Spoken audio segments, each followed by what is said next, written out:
And we'll move on overseas now. Tension in Egypt increased tonight. Protesters torched a fire station outside Cairo, looted weapons, and turned them on police. And an even bigger protest is expected tomorrow. As you know, these protests seem to be a kind of chain reaction across the Middle East, and the chaos could have serious repercussions right here in the United States. So we asked Martha Raddatz to tell us what those repercussions could be.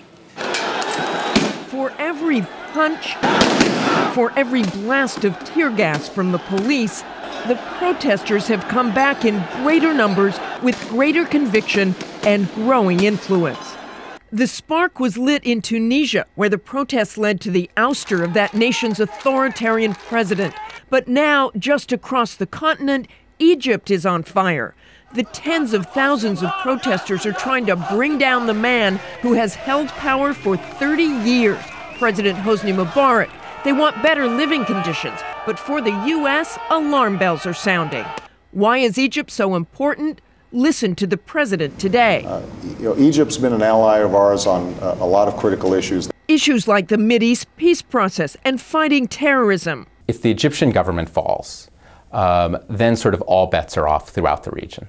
But it is not just Tunisia and Egypt that have America's attention. The protests have even spread across the water, through the deserts, to Yemen.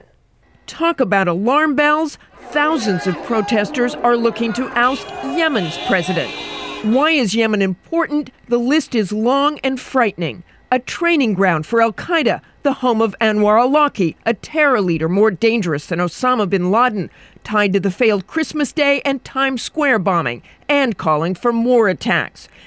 If the Yemeni government falls, no one will be there to challenge the terrorists. Yemen becomes an absolute mess. I think the fear is that this would simply fall apart. So while protests may be cause for cheering in some places, in others, these scenes should make America very nervous. Martha Raddatz, ABC News, Washington.